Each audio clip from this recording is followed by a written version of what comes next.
you ever feel like your life is Groundhog Day? The same thing every day. Same thing every day. Do you wonder if it's possible to get excited about life again? Welcome to GoalPost. The path to the end zone is all in your head. Dynamic conversations covering topics about mindsets that high-performing people use to get exactly what they want out of life. Be prepared to be challenged, but be prepared to receive the tools to help you reach your goals and beyond. Unconventional, but effective. Heard on allrealradio.com. Welcome to GoalPost. Now your host, Janelle Sam. I lived the first 40 years of my life with self-limiting beliefs, and I was not aware that I was doing so. I was somebody's wife, I was somebody's mother, I was somebody's daughter, somebody's employee, I was a volunteer. My worth, the definition of who I was, came from my relationship to someone else or something else, never really getting a sense of who I am as a person. Does this resonate with you? Do you feel a sense of loss in trying to identify who you are and what you're capable of? My name is Janelle Sam, and I am the host of GoalPost. I created this show so that listeners like you can get an awareness of what you believe to be true, which are not truths at all, but that are handed down. It's knowledge handed down that you've accepted and internalized, and it's keeping you from reaching your true potential. If you're someone who's looking to find more purpose in the relationships that you have, in the money that you earn, in the way you live your life, and this human experience that you're having, how to take it up to the next level, you're in the right place. And I thank you. I thank you for taking the time to join me tonight. Stay with me, listen, and hopefully by the end of this show, you would be able to walk away with a renewed sense of wanting to learn, to grow, to develop, to push the boundaries of what you thought you were capable of. Welcome to GoalPost. The conversations that you're going to hear on this show, if you start following this series, they're meant to be thought-provoking.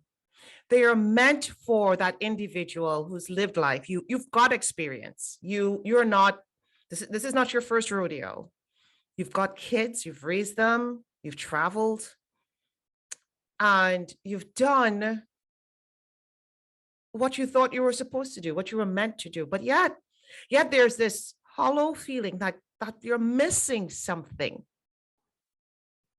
And finding it externally is not giving you the answers that you're looking for. And I struggled with this. Because I got divorced 6 years ago. And when that happened, it really shattered everything that I believed to be true. You, as a young child, you are prepared. The conversations you have, especially as a girl growing up, was to prepare you to be a mother, to be a wife. And when you're a child, you're taught to be a good kid, that your definition of who you are is how you make others feel. In the case of a child, how you make a parent feel, that you're listening, that you're obeying the rules. And then you have to go to school. And the definition of who you are is how you respond to the teachers. Are you listening? Are you following directions? This is not about you and what you want to express and what you want to feel. It's about you following the rules that were laid down and set by somebody else. And if you live up to those rules, you're applauded for it. And it's a good feeling. And so you do more of it. You do more. And then you finish school. And then the expectation is, when are you going to get married, or when are you going to have kids? Because we're not allowed to be who we are. And when I say be who we are, I just mean we're not really allowed to be. When you're a teenager, you're expected to have an idea of the kind of person you're going to be in society. You've got to pick a college career. You've got to pick something you want to pursue, when you've barely had enough time to know who you are as a person. And this is coming from years of experience where even today, I work with professionals who struggle with identifying who they are and their place in this world. And I'm not talking about people who have not accomplished anything. I'm talking about attorneys. I'm talking about college students, seasoned professionals in their chosen career. And there's this void of, well, I'm doing this because this is what I'm supposed to do. Never really having sat down to think about who you are as a person. And this is a topic that just, it's not the easiest conversation to have. Because if you're asked, when you are asked, not if, when you're asked, what do you want out of life? Most of us can't really explain it or describe it. Everybody wants to make money. Of course we do. You got to eat, you got to live, you've got needs you've got to meet, and money allows you to do that. But what do you really want out of life? And I was asked this question and I didn't know how to answer it. I thought I knew. And I thought that the answer to that was, I want to be the best mom that I could be. And I thought that, well, I want to be a contributing member of society. And I couldn't really form my own perceptions of what I wanted for me, Janelle, Sam. What do I want? Like really and truly want? Because there was this hesitation. There was this hesitation that I had, that if I said I wanted to live in a 20,000 square foot home and drive a fancy car, that would mean that I'm being selfish. Like, who says that? Who does that? What I want of life is supposed to be about what society wants to hear. And this is such a convoluted way of thinking, because we don't realize that in thinking like this, we are cheating ourselves from living life the way we're fully meant to be. We are cheating society from giving ourselves goals that will add value to others in a way that gives us joy. And how do you have that conversation? And I really want to get into this, and I want to dig a little deeper and have this, this sharing of thoughts and sharing of ideas of what it means to set a goal, a very specific goal, and what that journey would be like to achieve that goal, and what our perceptions are about everything we think about money. If you are similar to me and you were raised in a household that was very religious, then there are these beliefs that money is inherently evil. And any relation, any conversation about money should be about it in a way of just giving it away, not in the receiving of it. Because if you're talking about receiving of it, oh, you're crossing that line into, the love of money is the root of all evil. So we don't talk about receiving because there's something wrong with that. That We think in terms of scarcity, and we're not aware that we're thinking in terms of scarcity, in terms of scarcity. And how do we change that narrative that we live in a world that is full of abundance? That you can have more, and it doesn't mean that somebody else is having less. And let's talk about that. Let's talk about that. That we hold these thoughts and we're not aware of it. We're not aware of it until we hit that point where we're like, something's missing. And then we realize what we believe to be what we're supposed to be doing and how we do it is not really of our own thinking. It's not really our own desires. We think it is, but it's really, well, I'm doing this because this is what I'm supposed to do, because in this society that I grew up in, I'm expected to do this. I'm expected to go to college right after high school, even though I have no idea who I really am and what I want to do. I'm expected to get this type of job and make this sort of money, because if I don't, I will bring shame to my family. Where do we go to when we are not sure and we need a little bit of guidance to talk about very pragmatic matters that nobody really wants to talk about? We can talk about faith, we can talk about spirituality, that's safe. We can talk about love, that's safe. Are we allowed to talk about, well, this is what I want for me? Well, no, now that's selfish. We don't do that. And I want to challenge those ideas that it is okay to have a conversation, to talk about what you want in very specific terms and not in generic, I just want to help everybody. And don't get me wrong, I am not talking about not helping others, because I truly believe that in order to live to our full potential, we need to find a way to add value to others. But when we're adding value and we're giving value, we need to also have that conversation about receiving in return, because in this world, there's always balance.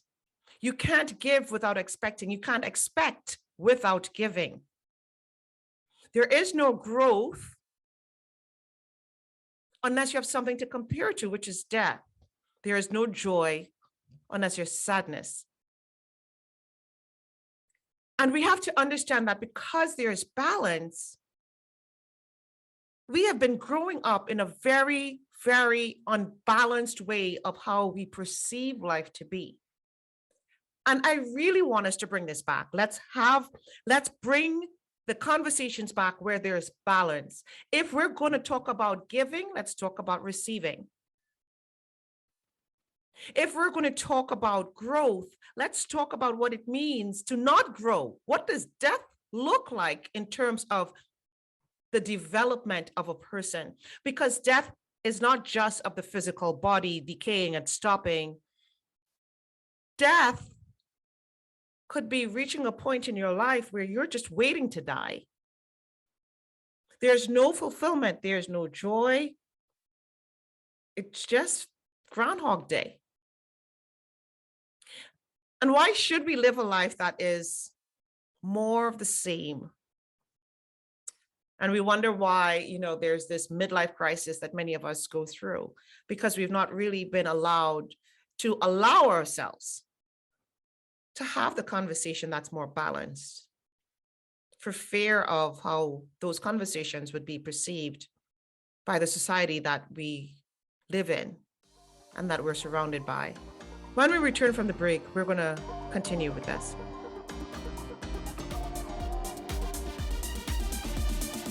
Welcome back. If you're with me, you're joining me here on GoalPost. This is the show where we talk about the path to the end is all in your head. And I'm Janelle Sam. And a little bit about me, and I should have gone into this in the beginning. Like, who am I, right? Who is this woman on the air who's talking about reaching goals?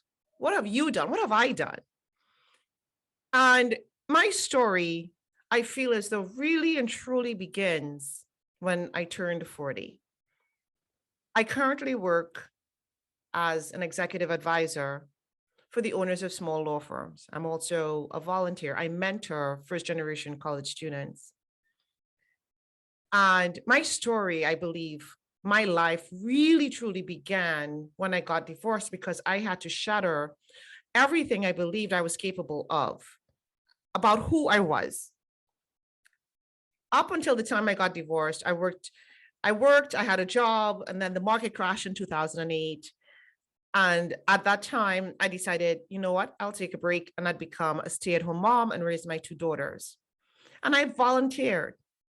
And I was living life just almost like the Stepford mom, the Stepford wife, trying to be perfect for everybody, for my kids, for my, at the time, my husband, for the community that I was in, the way I kept my house.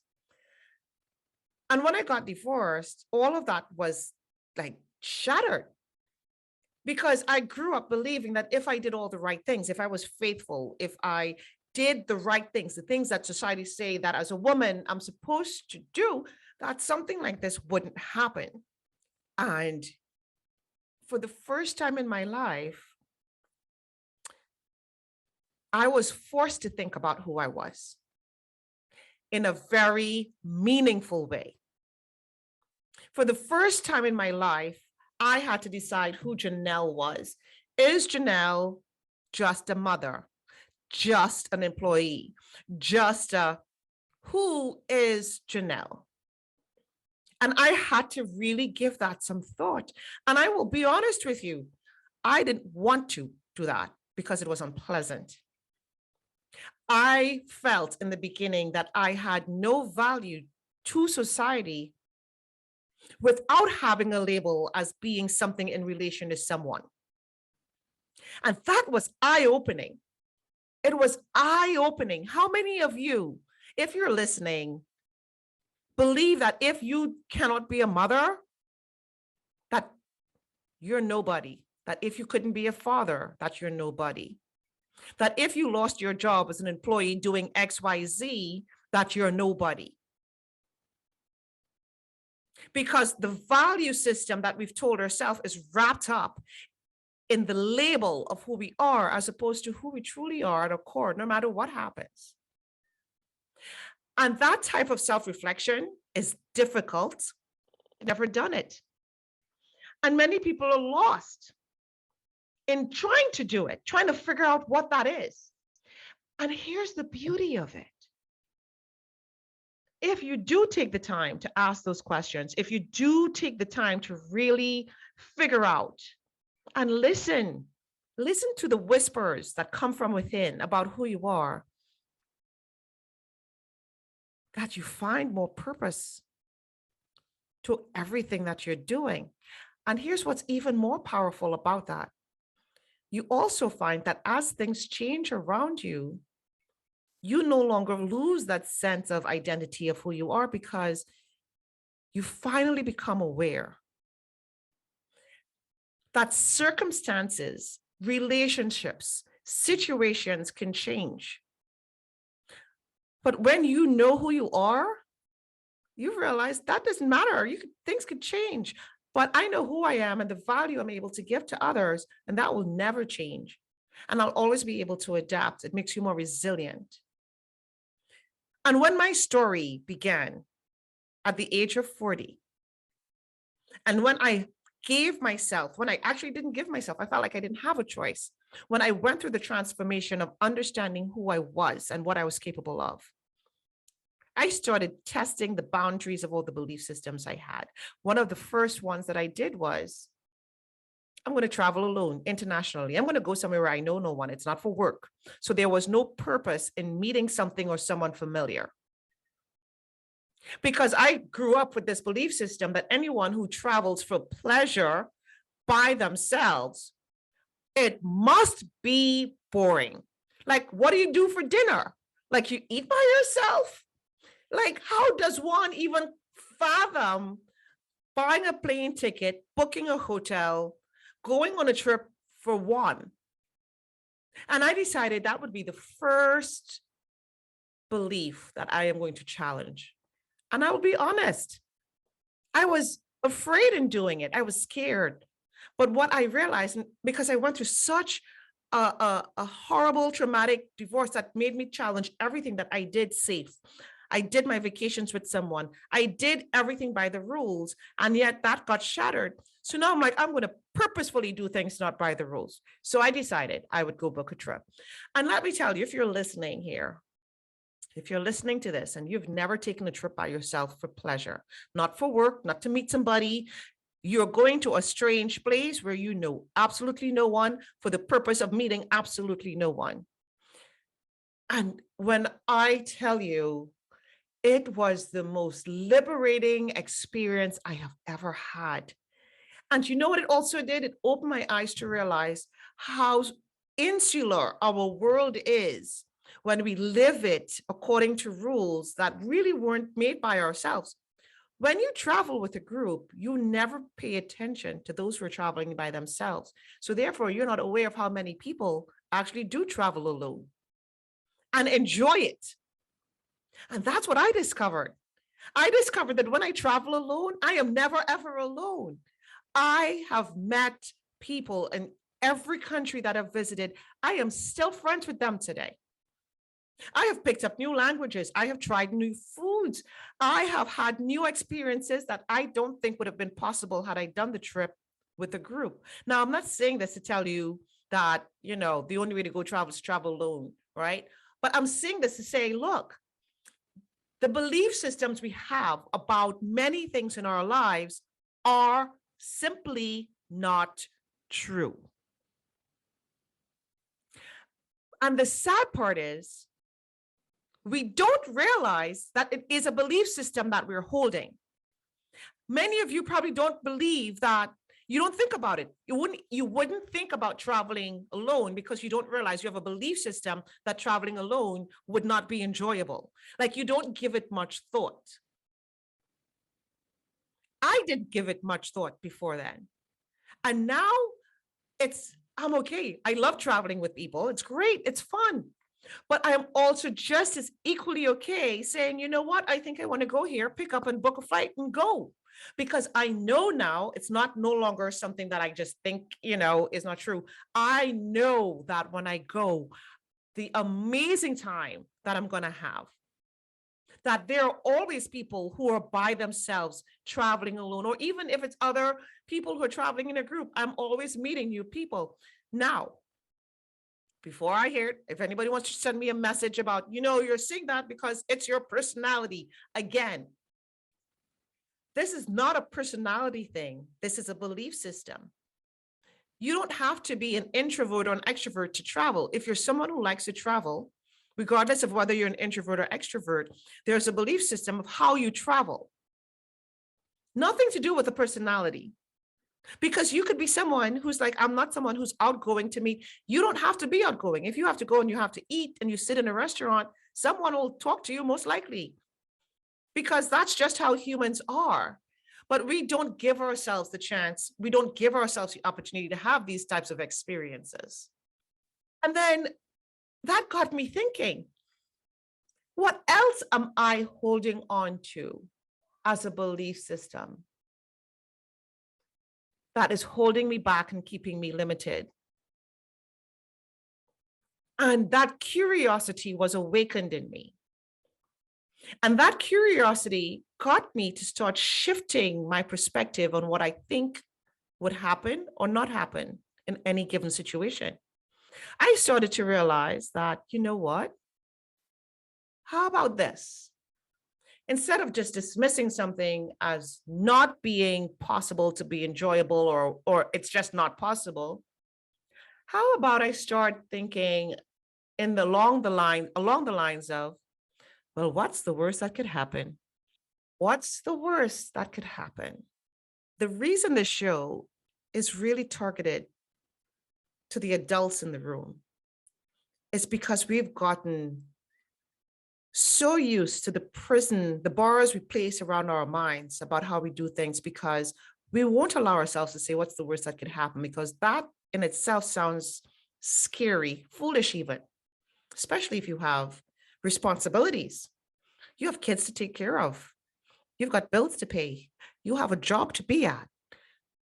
Only the foolish people would say, what's the worst that could happen? And I want to challenge that thinking.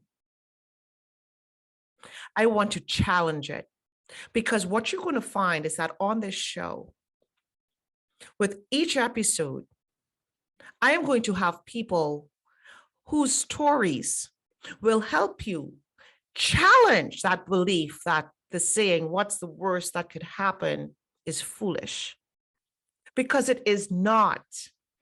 What's the worst that could happen? When you ask yourself that, you're giving yourself the permission to release or to temporarily suspend a limiting set of beliefs that would keep you from having an experience or achieving a goal you ever thought possible. And this is crucial, because it took me 40 years and a horrible experience to finally get that. And then once I did, I understood how powerful it is. And I use that when I'm coaching high-performing individuals who still have self-limiting beliefs about what they're capable of, to suspend belief systems that were not created by themselves. Now, I want to put this out here. Some of the things that we believe today, that we hold on to, were important and helpful and necessary at some point in the past. But many of us are living in the future or in the present based on the rules of the past that are no longer applicable, and we're not aware of it. We are not aware that in this day and age, with circumstances that are very, very different, that we're still living as though it was 50 years ago, 100 years ago. And we're not aware, because it's been passed down from generation to generation to generation. If you have family members that's lived through and survived the Great Depression, you're probably holding on to belief systems about money that was needed and necessary at the time of the Great Depression, even though it's not necessary today. But you'll hold on to it like a truth because you didn't have a choice. At least not at some point in your life, you didn't. You were raised in an ecosystem, or even if it wasn't said, it was acted out in the way the approaches were made to how finances were treated or discussed or not discussed, or how relationships happened or didn't happen, because the way relationships were in the 1920s isn't what it is today. Because in the 1920s, there were a different set of rules. If you weren't married as a woman, you didn't have a male to take care of you, it was very likely that you wouldn't have a way to support yourself and have a roof over your head and eat. So you needed to make a very different set of decisions back then. But yet today, we hold on to some of those belief systems that were applicable back then as though it's applicable today, and that's not the truth. Many of us think that our age is what's holding us back. Well, we're too old. You can't really do that. Because somehow there is this thinking that you can only learn new things when you're young. It's incredible to see when someone says, oh, if I was young, I would do that. And what they're seeing is that at this point, I'm just waiting to die. So therefore, I don't have the capacity to try anything new, because it means that I will grow beyond where I am. And that's going to be too uncomfortable. I'll tell the story of my grandmother. She's passed now. She's no longer with us. And she lived until the ripe age of 101. And all her life, she didn't grow up, with a lot of means, right? She worked hard, saved, and she retired. And she always wanted to go to Israel. And the first opportunity that she had to go to Israel was at the age of 75. And at 75, she got up on a camel and she rode that camel because she wanted to. It was something she always wanted to do. So when she turned 100, it was not much for her to think about 25 years ago when I rode a camel, which gives you the perspective. Because how easy would it be for someone who's 70 years old to say, "Ah, I'm just too old, I can't." And I need you, if you're listening to this, I need you to understand that when you say the words, "I can't," it's true. Because you hold the power to decide if you can or if you can't. And if you said, you know what? What's the worst that could happen? I can. And then you went for it. You might not succeed. You might fail. But you might also do well. And I think what holds many of us back is we're not afraid of failing, even though that's what we think it is. I think we are afraid of the possibility that it just might work. Because if that thing that you're thinking you couldn't do did work, it would force you. It would force you to rethink everything else that you were thinking wouldn't work. And that's actually a very scary phenomenon for many. Is it scary for you? Are you thinking that it's too old to learn to switch careers because you've been doing the same career for the last 30 years, 20 years? And it's not possible for me to switch careers and do something completely different because I have a family, right? We look for the excuses. We look for the reasons. You don't look for the answers. You're just looking for the confirmation bias as to why you couldn't do something, you couldn't achieve something. And I really would love for you in these conversations on this show, with each subsequent guest, and I promise you, there are some incredible people who are going to be sitting and having a conversation with me. You're going to hear from people who, on the surface, you look at how amazing the accomplishments are. But what you're going to hear, and what's the most valuable part, is what did it take to get there? What belief systems did they have to suspend in order to reach the goals that they've achieved? What were their struggles? And what did they do to overcome those struggles? Because there is this misperception that if someone has a lot of means and they've accomplished that they don't understand struggle. They don't understand what it is to not have. They don't understand what it is to not have, a family to support them. They just don't get it. And I challenge that thinking because maybe they do get it. And the difference is it's the way they thought about and the decisions that they made in order to make it to the next step, the next level. And that maybe, just maybe, possible for you. There's a lot to unpack here. There's so much that you're going to get to think about, right? This is not just the conversations about, well, let's talk about how great you are. No, it's not. It's the conversations about, well, what were those decisions? How did you feel? Why did you do this when in society's eyes, this is not the typical thing that is done at your age or in general in life? What do you mean you went to med school, did all of that, become a physician, and then decide, this is not what I want to do anymore, and take a 180 and go in a completely different direction?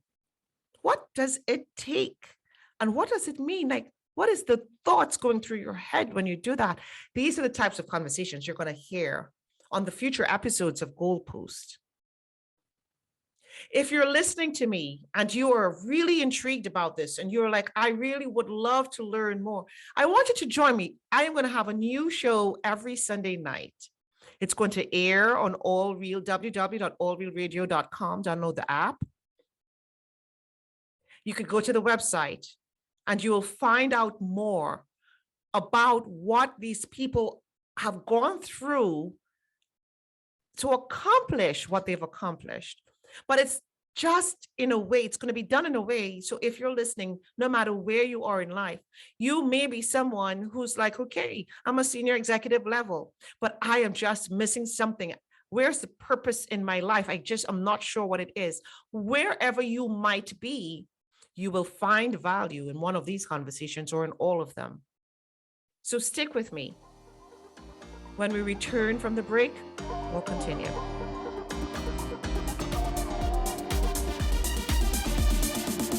Welcome back to GoalPost. This is the show where we talk about how the path to the end zone is all in your head. It's about the mindset, the way you think. I am Janelle Sam, and I developed this program. I'm doing this show because I am passionate about helping those around me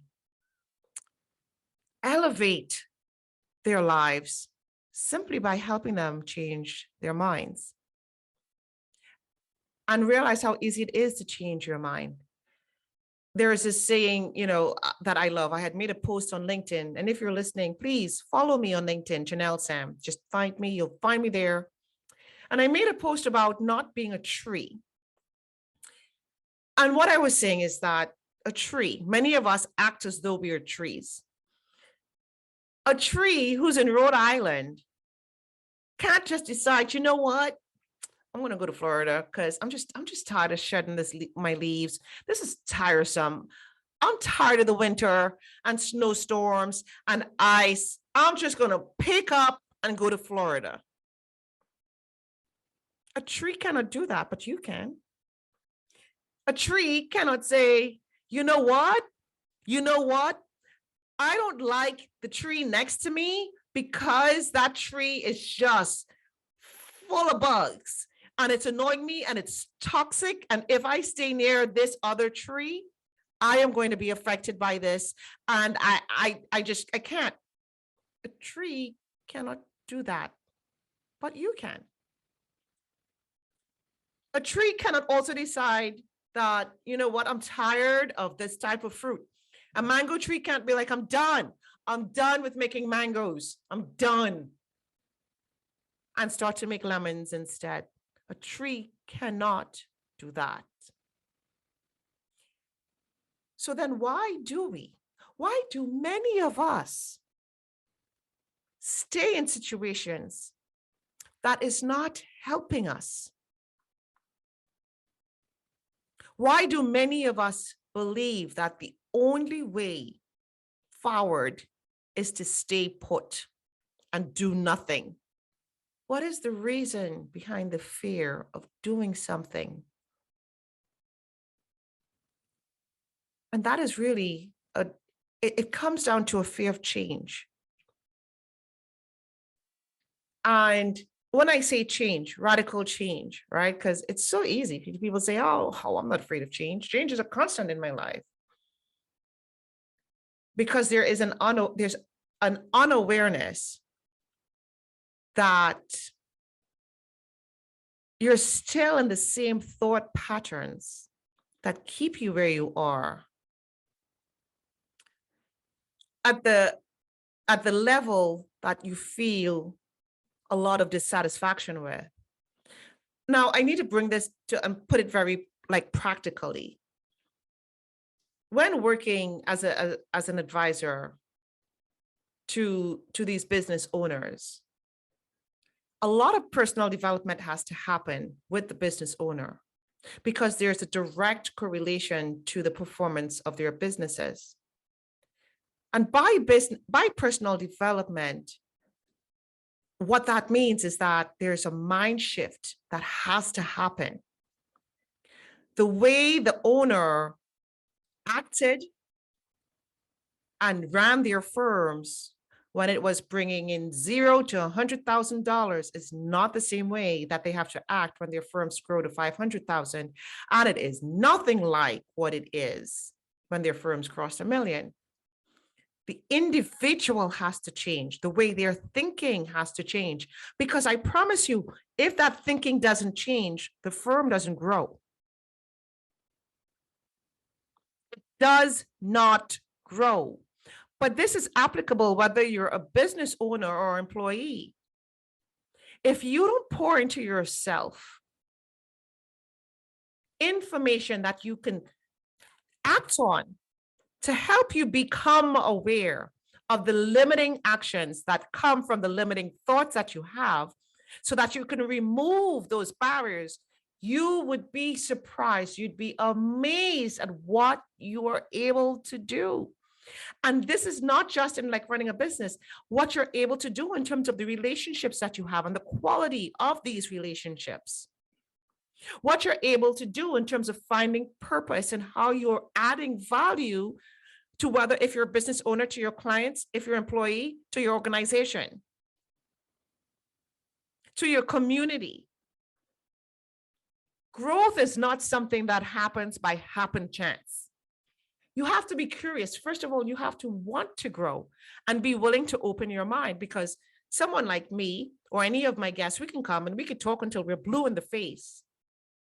All right, there's the saying, you can lead the horse to water, but you cannot make it drink. And it's the same that holds true. I can sit here and talk to you. I can sit here and say, look, if you want to have a deeper, richer, more meaningful life, you're going to have to open your mind. You're going to have to be willing to hear conflicting ideas that you're not familiar with, that goes against what you've known your entire life, and not shut it out, but to mull on it, to sit on it, to think about it and say, hey, what would happen if I decided to suspend my belief and adopt a new one? What would that mean? It's very apparent, over the years, when, you meet people and you have a conversation, that you can tell, you can get a sense of, as one grows in personal development, and you meet someone who's not, it's very easy to tell when that other person that you're speaking to hasn't really poured into themselves, where the mindset is very narrow and very, very small. It's very easy to pick up on. And you find that it is hard to have conversations. It is very hard to really get into a level of relationship with someone who's just not willing to hear a differing viewpoint, because it becomes contentious, right? And nobody wants to have or live life in that way. When you're around people who think the same way that you do, and if everyone in your circle think the same way that you do, I can almost guarantee you that almost everyone in the circle is at the same stage in life. But if you start talking to someone who is at a different level than you are, much higher, because they've really gone through the personal development, it might make you feel uncomfortable.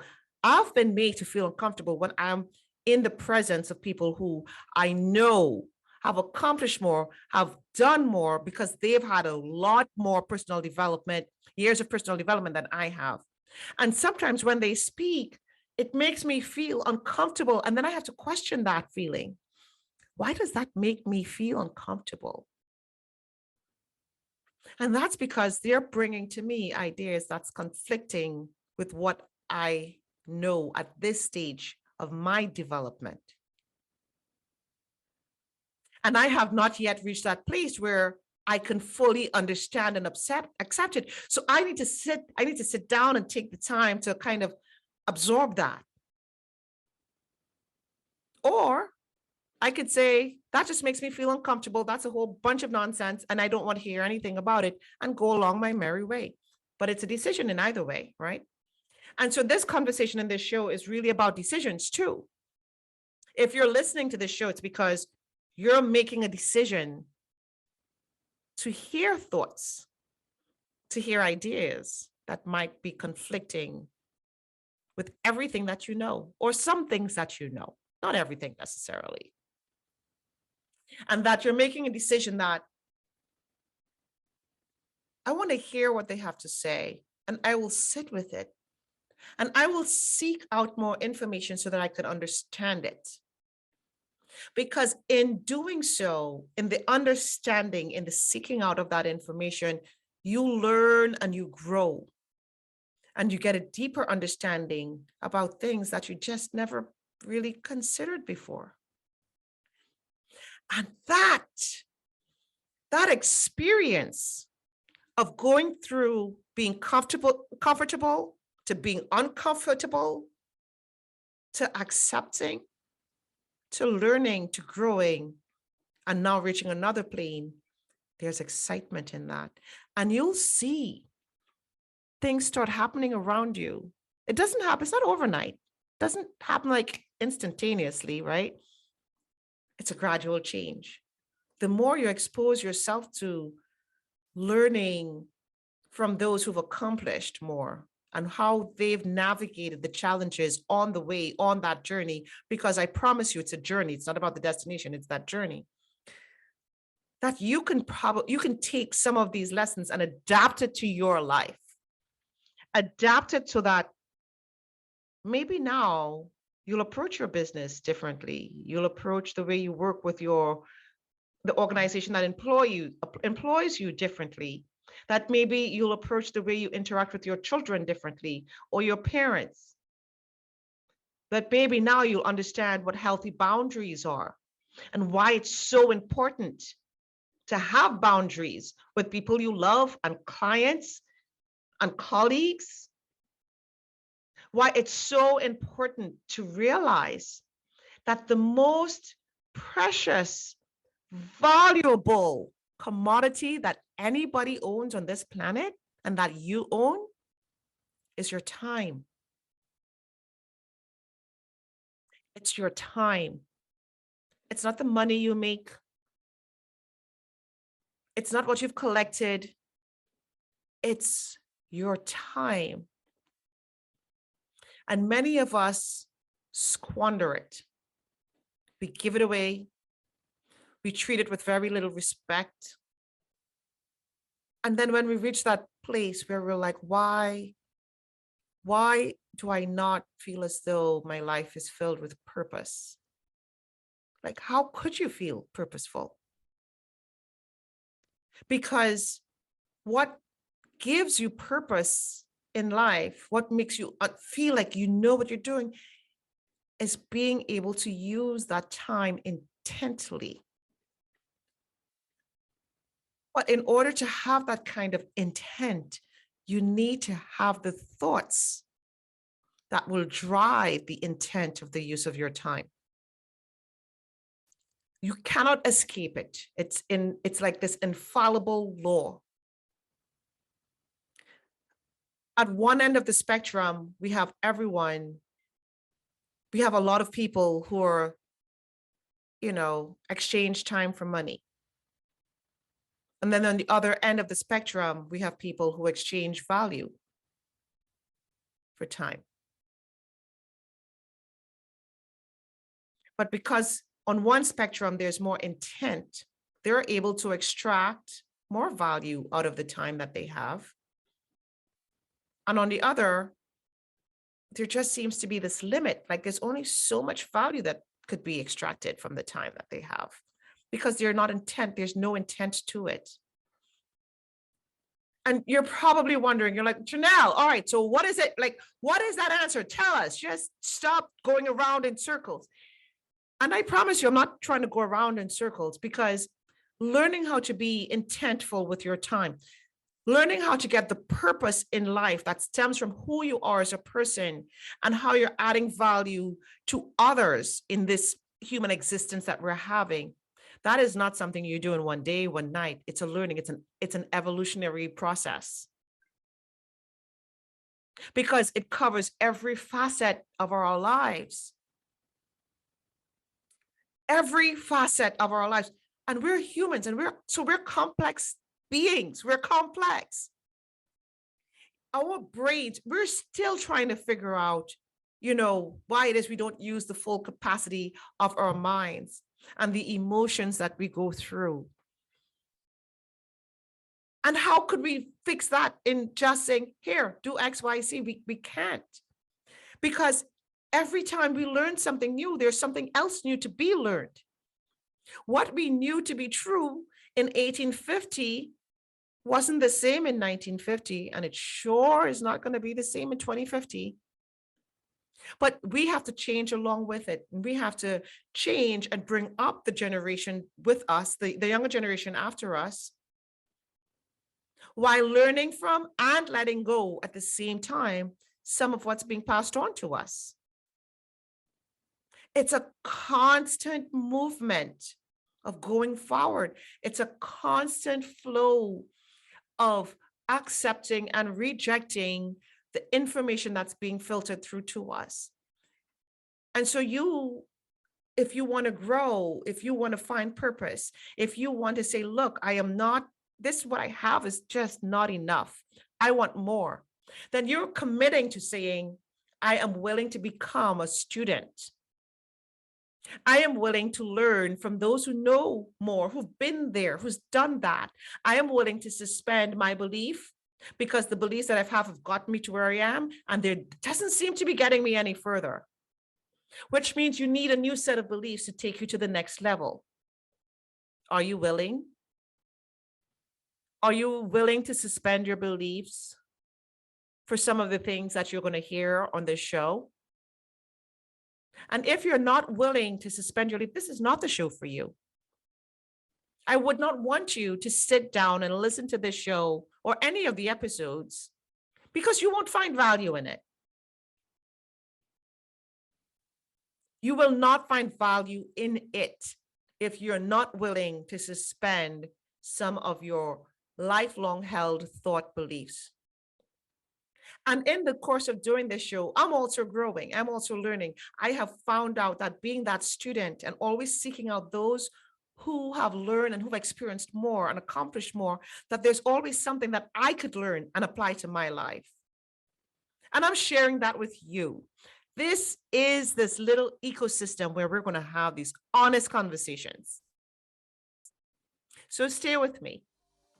I'm going to take a short break. And when I return, we're going to continue this conversation.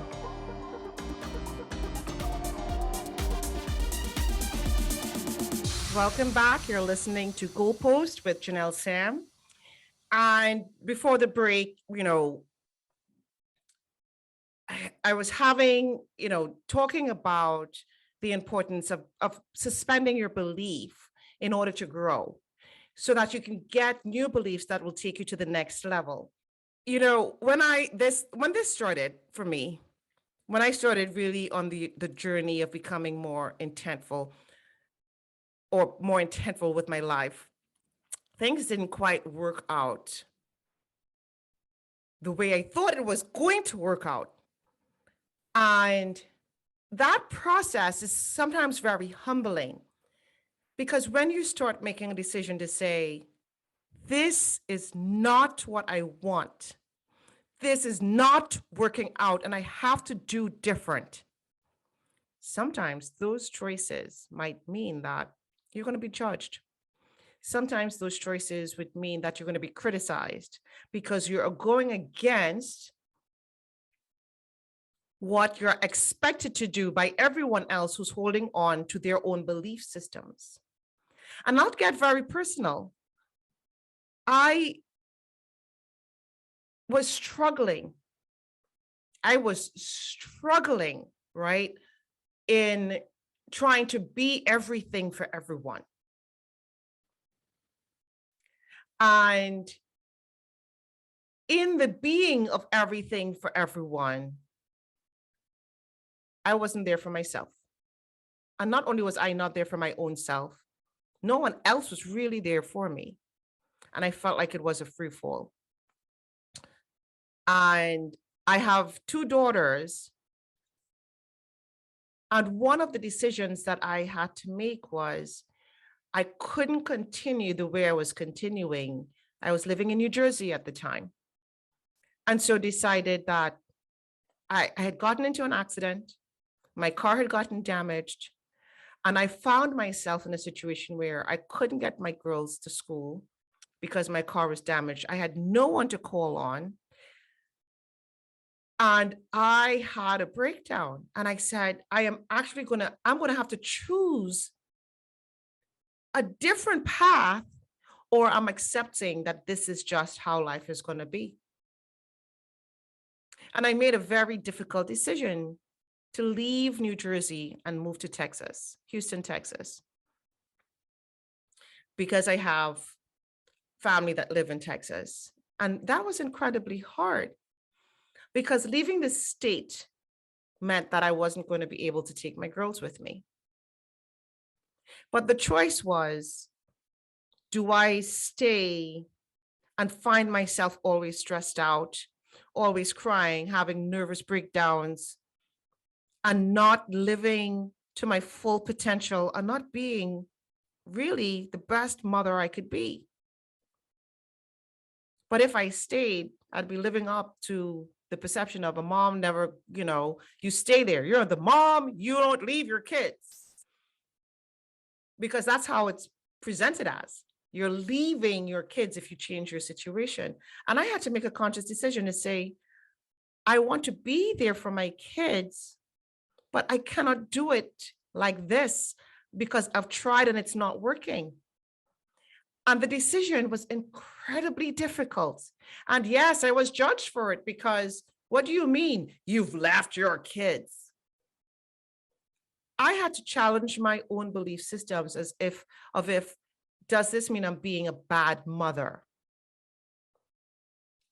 But in that move, as difficult as it was, what it resulted in was my daughters and I became even closer. The distance brought us closer. We talk all the time. They call me up. I don't even have to say boo. I don't have to say anything. And they open their mouth and they tell me everything. When they want advice, they call me. And they're with me for every school break. And because of the move, just the climate change alone, I am no longer getting depressed over the long, dreary winters of the North because it's not so brutal here in the South. And I started to heal and I started to become even more in my purpose with helping more people and adding more value. Because I was willing to challenge the belief that if I left the state that my kids were in, that I was a bad person or a bad mother. And there's still going to be people who will judge that and still are judging that. But I'm okay with it because my kids are flourishing. They have a mother who's now not so stressed out and who call them and ask them about schoolwork, who's talking to them about college, who is making every effort to be there when it's needed and when it's important. And they see it and they love it. And they're proud of me. And that's my own personal, decision to make. And, for some and for many, you don't have to make that choice. You don't have to make that decision, right? You have maybe other decisions to make. Do you stay at this job? You're probably an executive at a company and you're stressed out all the time and you make all this money and you have a certain lifestyle and you have a house and you have a wife or you have a husband and you have kids and you have these responsibilities. What do you mean you want to leave that job because it is making you lose your sanity? Most of us hold on to what's not good until we are forced to stop because one, you could die from the stress. You have a complete nervous breakdown because you're doing something that's unsustainable and you're not filling in your cup and you have no purpose or joy in what you're doing. And it forces you to stop. Or you develop some chronic illness like back pain because of the stress, because you're holding on with to dear life to the truth. And I say truth, it is a held belief that you're doing what you're supposed to be doing, even though it's killing you and making you incapable of being fully present in the life and this gift that we've been given. I challenge you. I challenge you. I would love to hear your stories. I would love for you to write me. Send me an email at janellesam2020@gmail.com. Send me an email. Tell me what belief you're holding onto. Tell me what stories you're telling yourself that's holding you back, that's keeping you in a toxic situation where you feel like you cannot breathe. Tell me, and we'll talk about it on the show. And if you want to remain anonymous, we'll discuss the situations around it and how this could be looked at through a different lens. Because sometimes the problem isn't that you don't want to change. The problem is you don't have anyone to talk to or talk with who's not going to have a conversation through eyes that is judging you for even wanting to have that conversation. This is not necessarily a mental health, struggle. This is just an introspective, what do you want out of life conversation. And where do you find from within yourself that strength to pull from, to know if you're making the right decision. The time we have is precious. It's the most precious resort. It's very, very finite. So why do many of us believe that not being happy is just something to be resigned to? Not being aware that even though you think you're masking your sense of unfulfillment, that we're energetic beings and those around you can pick up on what's not being said. And we can read the energy as easily as we could read a book. And when you're in that situation, it can spread and infect those around you. It could ruin the relationships, your romantic relationships. It could ruin your professional relationships. It could ruin your health. Because we're not meant to live in a state where we're not in congruency with who we are. But the fear of challenging what you're holding onto in here in your mind, what you're holding onto, as though if you were to let that go, you're going to go into a free fall, crash and burn and die, because we're not giving ourselves the permission to think if we let go, we might actually fly. You just might fly. But change is not easy. In fact, sometimes change is downright painful and uncomfortable, but it's temporary. It's very temporary, but we create these stories in our minds. We paint a whole picture of all gloom and doom and catastrophe, when it just might be the most amazing experience that's waiting for you on the other side when you decide to suspend some of these beliefs. I decided that I wanted to level up what I was doing. And I'm like, in order for me to do that, I wanted to go back to grad school. But by this point, I had finally gotten to what's the worst that could happen, right? I was now in this groove of challenging belief systems that I had, because I found out in challenging it, great things have happened. So now I challenge it expecting great things to happen. It doesn't always happen, but in more instances than not, it does. And so when I decided to go back to school, I decided, well, maybe I'll apply to one of the best schools in the country. What's the worst that could happen? I'm older, and so for the quote unquote rational person, it's, someone would look at me and say, like, don't you think you're too old? Like, really? You want to go to one of the best universities for grad school. You haven't been in school for how long? And you want to do what? I thought you struggled with math. Like, what are you doing? In fact, I did get that. Someone had made a comment and said, like, why don't you just go get like a certificate or something? But when you have experienced what it is like to suspend belief systems and to have amazing results, you no longer put a lot of stock into what somebody else thinks about what you should do or what you could do. And so that's when I decided, I'm like, I'm going to go back to school and I'm going to go and apply to Cornell. What's the worst that could happen, right? They'd say no. But if I don't go for it, it's definitely a no.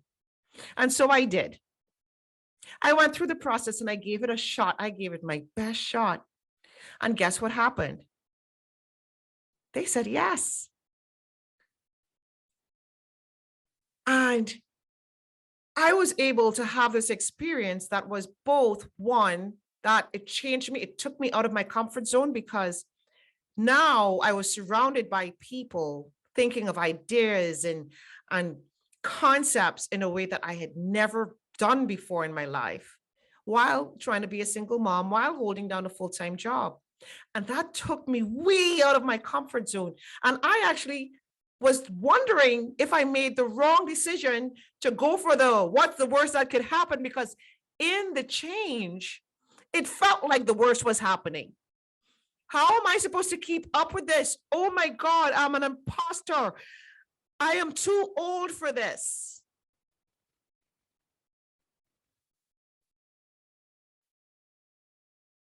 But there's something amazing that happens when you make a decision to do something and you've made a commitment to stick with it. Somehow, things seem to work in a way to help you make it through. The support that you need when you need it shows up, and it comes from unexpected sources. The strength when you feel like you're too tired comes at times when you didn't think you had any more to give. And it's very difficult for me to put it into words that could be understood by someone who's not challenged a belief system and went for it and experienced the change that happens of crossing into the unknown because of that decision and then making it to the other side. But my experience is not something that's unique. My experience is one that has been experienced by everyone who's ever accomplished anything that's meaningful and worthwhile, where you question if you're doing it because you don't have all the answers in front of you. You can't see the end completely. You sense the end, and it's like a honing beacon of where you're going, but you're not really always capable of saying, I see it. And this is where the personal development, the growth, the being constantly surrounded by people who help guide you to the next level and the next level and to the next level. Because it's impossible for you to always see the full picture of the goal, even though you can describe it, you sense it, you know where you're going, but the path just is being cleared up a little bit at a time on your way there. And that is why if you stay with one set of beliefs on that journey, it will only take you so far on that path to the goal that you're trying to get to. In order to clear the next step and the next level, somebody else has to come and say, okay, this is what you're going to do, but it's going to be completely alien to what you know. And this is where faith comes in. This is where trusting in the unknown comes in. You have to take a calculated risk. You still have to take a risk. It still has to be a risk, but it's calculated. It's saying, I know this is where I want to go. It is possible that things can go wrong because nobody has a guarantee of things always going right. Nobody. In fact, if that's how you're living your life, meaning that you're taking every step with knowing every single thing about it, you're going to find yourself staying in the same place for a very, very long time. And not only are you going to stay in the same place for a very long time, you're going to stay in that place and you're going to be very afraid that you're going to be moving backwards because you cannot see the path ahead. You're not willing to take steps to keep moving you forward. You're fearful of the past and the present. And life is so much more than that. Life is so much more, so much richer, so much more rewarding. And so if you come with me on this journey, sit down and listen to the guests I'm going to have. You're going to hear the story of Mark Bush next week. He's an esteemed professor at Georgetown. He didn't start off at Georgetown. He's testified before the Supreme Court. He's got this amazing story of who he is today. But what you're going to hear is what he went through, how it always wasn't easy. You're going to hear what his challenges were and the thought process he had to go through in order to make it to where he is today.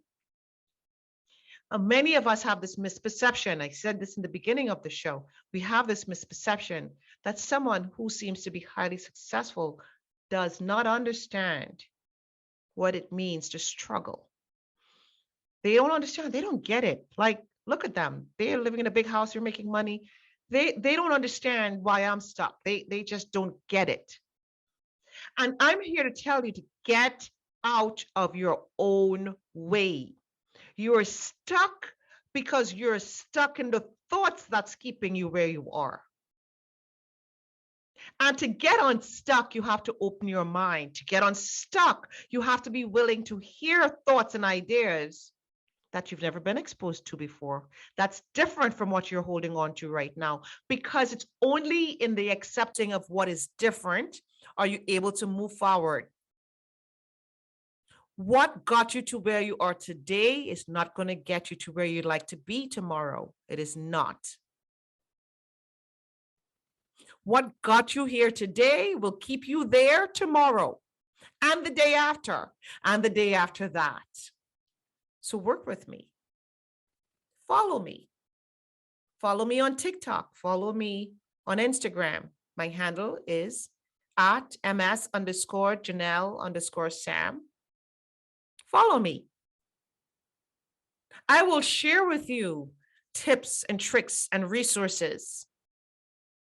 I will share with you some of the workshops that you can take so that you could be immersed in learning how to open up your mind to new ways of approaching the goals that you're trying to achieve so that you can actually achieve them, so that you're able to spend better time with your family, so that you could contribute to your community in even more meaningful ways, so that you can get more satisfaction in the value that you're adding to other people's lives.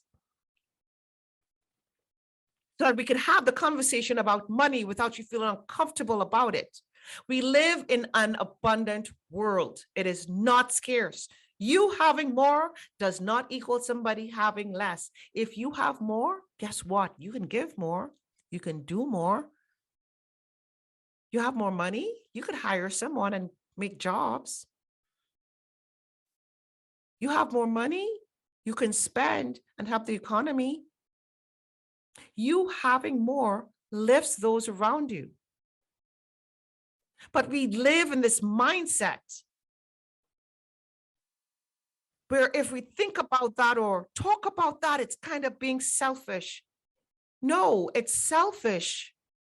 It's selfish to not want to add more value in this world.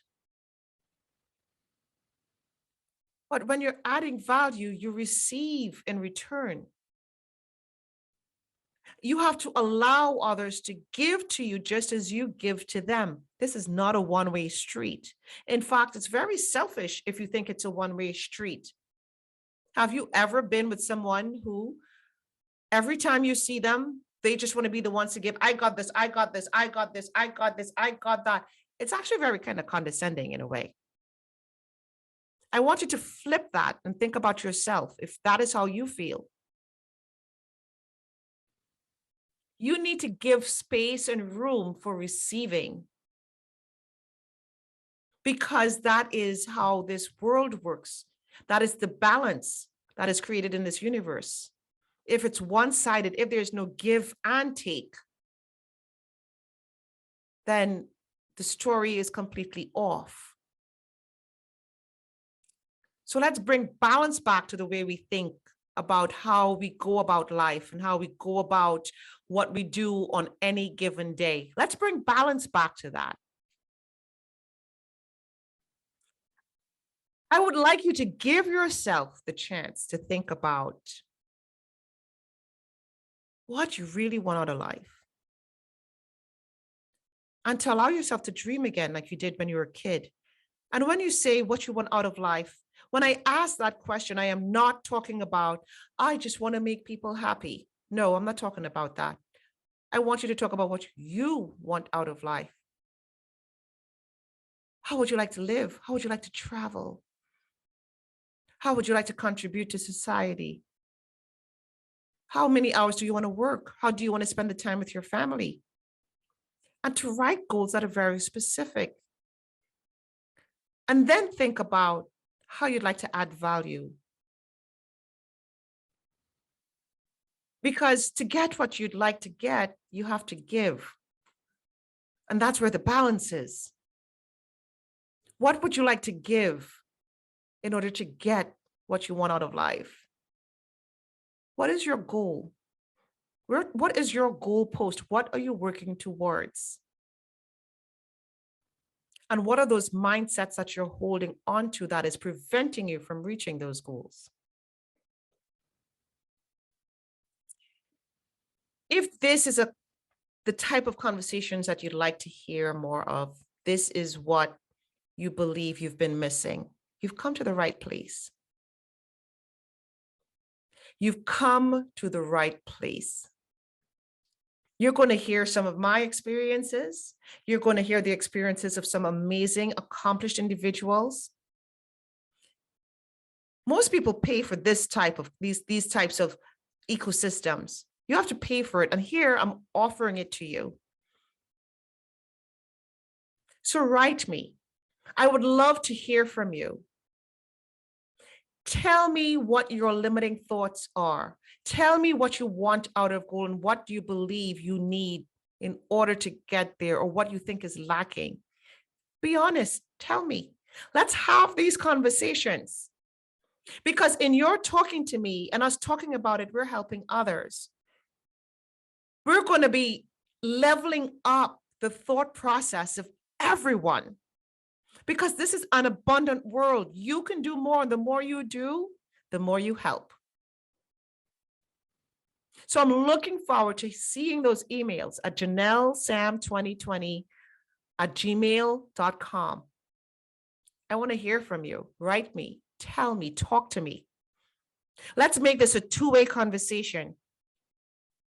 And if you're stuck and you're not sure how to even articulate this, then be honest about that. And you'll find that some of the topics and some of the shows that we air will be very relevant for you. Very relevant, because it is my sincerest goal to help everyone that hears and listens to this show come out on the other end feeling as though they can accomplish anything, because you can.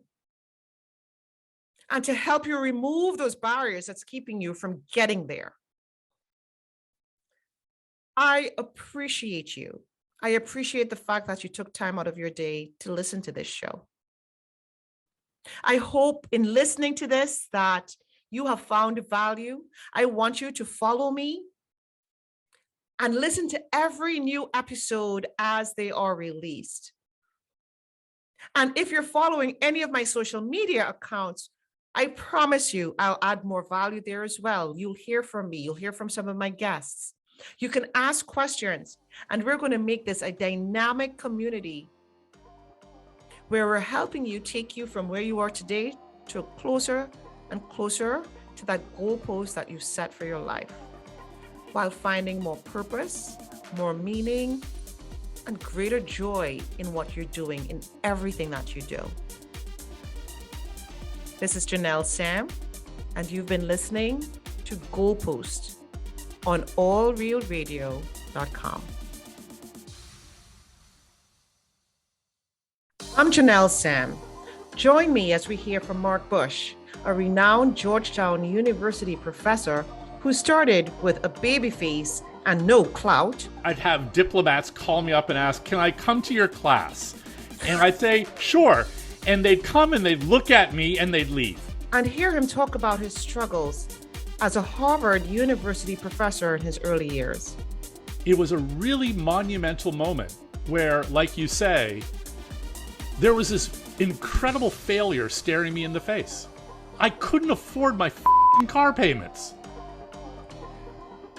But I asked my wife just to ride this one out with me. What advice does Mark have for you? I have worn what I wear, and I've done what I do, and I say how I say it.